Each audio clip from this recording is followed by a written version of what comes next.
Aloha Ohana and Giadech, as they say in Gaelic.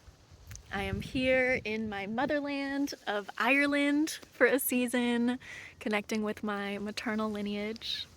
And I knew that this chapter would be a perfect opportunity to finally sit down and make some content for a virtual death dinner. So I have hosted a good handful of these dinner parties in person and once on Zoom. And all thanks to Michael Hebb, the author, who's hosted hundreds of dinner parties as well. And essentially, it is to help shift our culture out of the taboo of talking about death. And I've gotten plenty of different pings from the universe to put the information out in this way so that it can go so much farther. So, thank you for being on the journey with me in this time and space, wherever you are in this now. Doesn't have to be over dinner, but thanks again for tuning in. So, one of the first conversation prompts that I like to start my dinner parties with is, how do we talk to children about death? What he shares in the book is to really go at the child's pace. So obviously staying subjective to where they are in their level of child development, but then also when they pull away because they need to go process, may we give them that space and really just wait until they come back with more questions.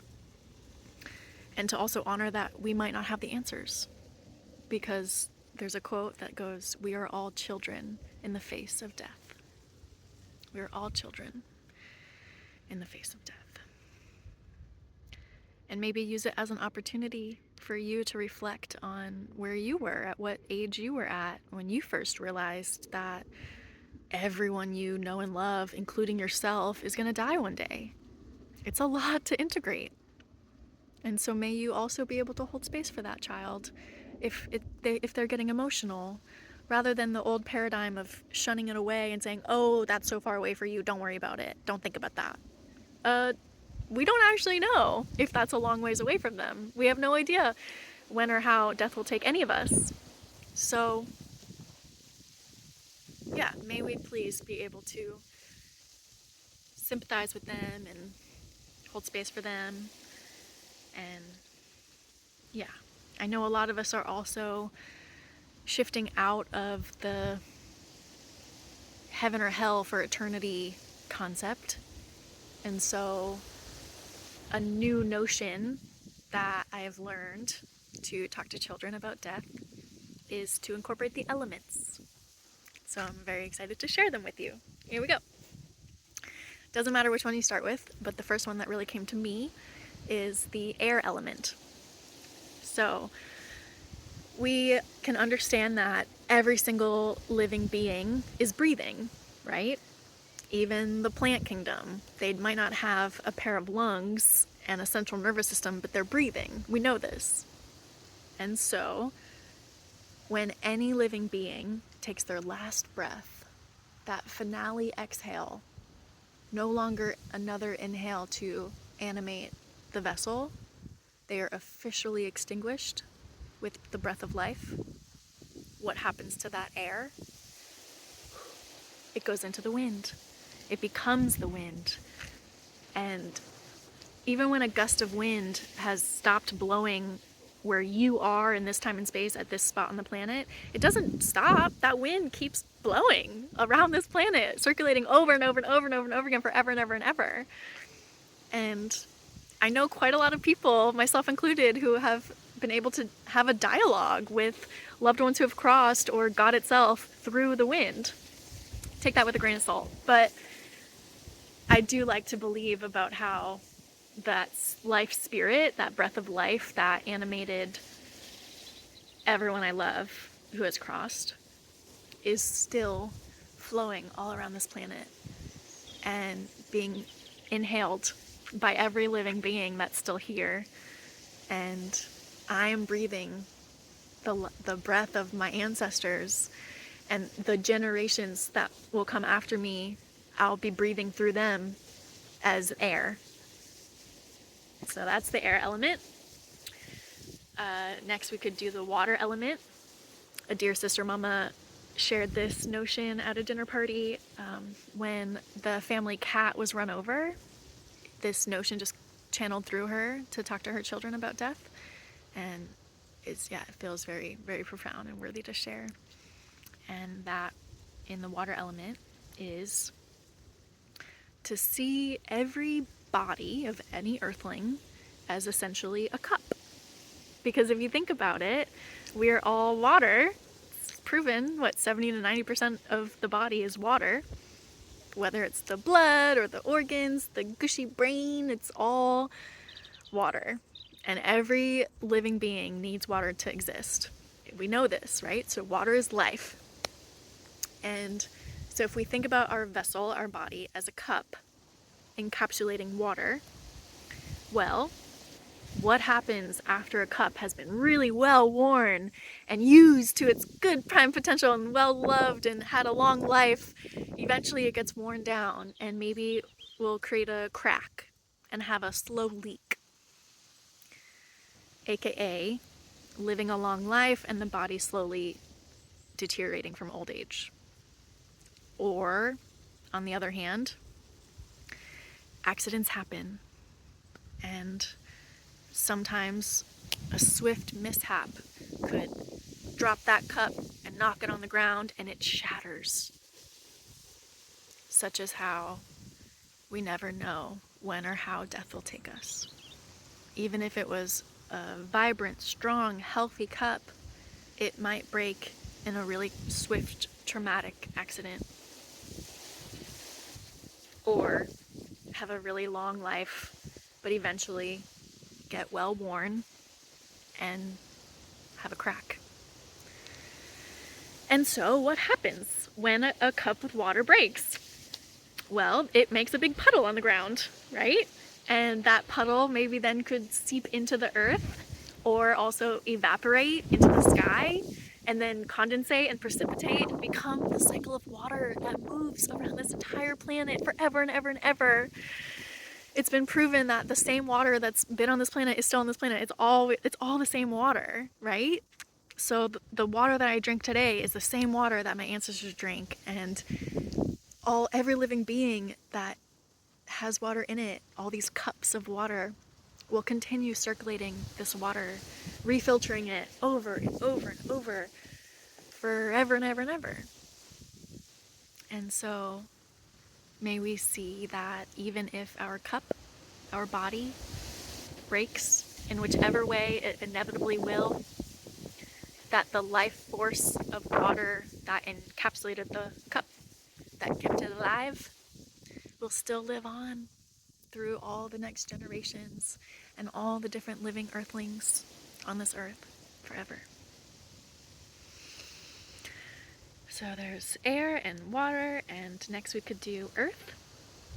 Another friend gave me this golden nugget about seeing every different earthling that's alive as essentially a different leaf on the tree of life.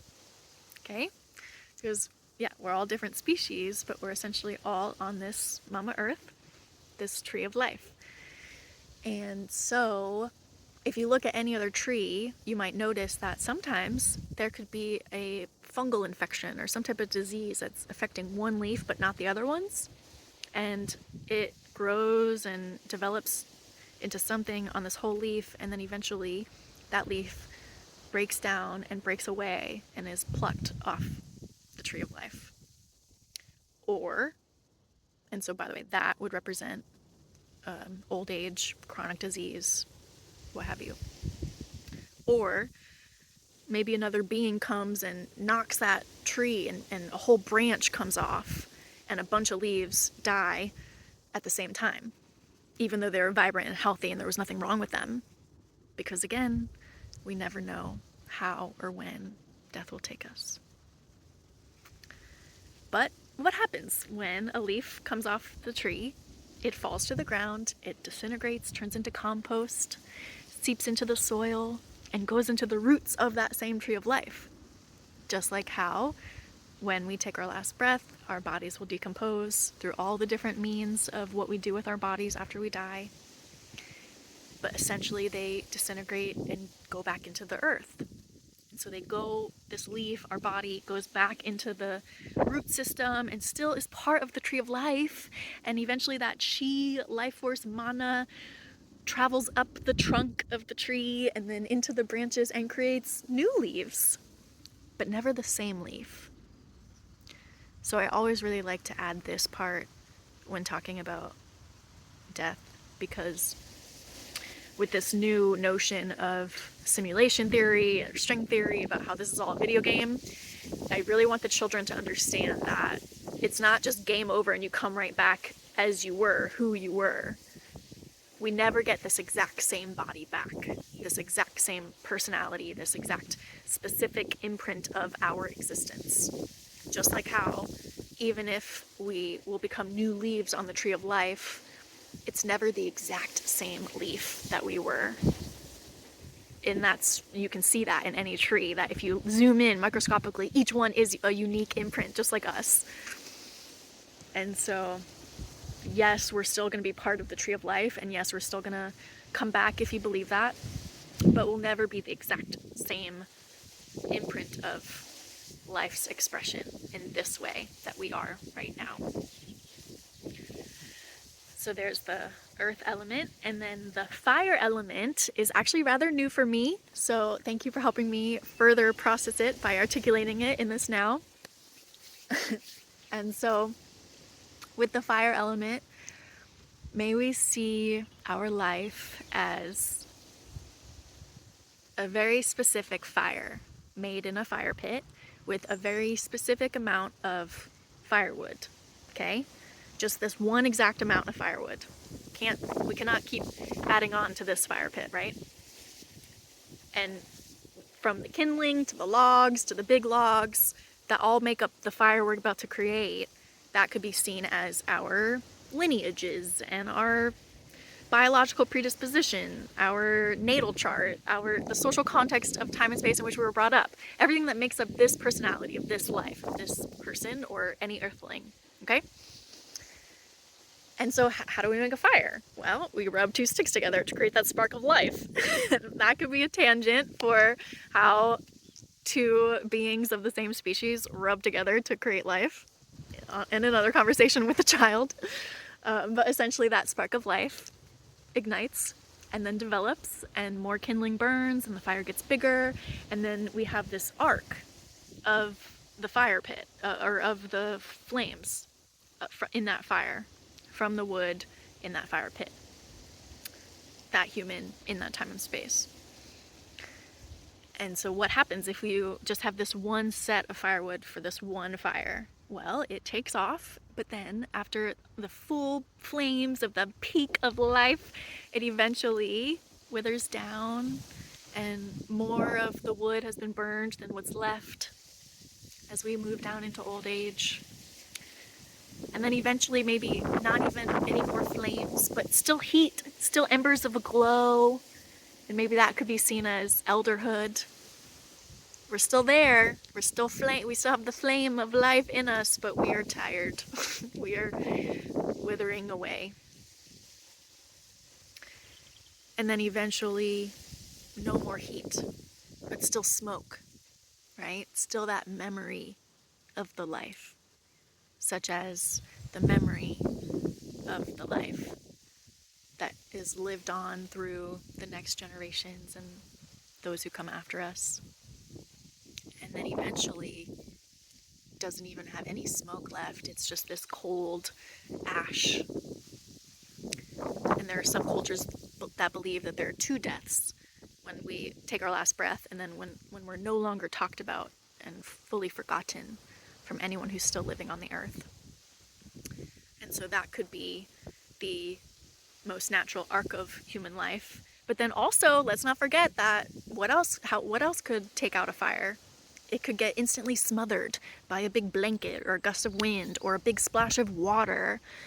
We never know how or when death will take us. Just like we can't control how that fire, even if it was full booming and vibrant with life force energy, it could still be extinguished prematurely. And yet, that spark of life is the same fire that makes our big ball of sun that's in every living being of all species, all earthlings.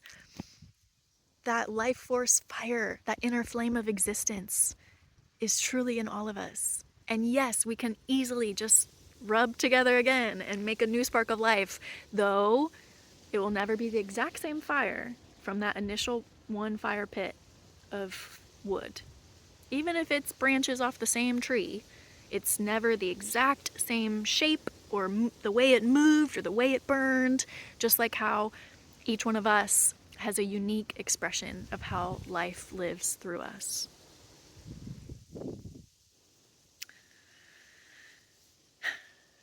And that's what I got.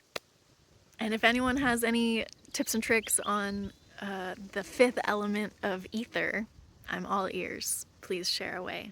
Let me data collect more info or more, golden nuggets of whatever is alive in you from this.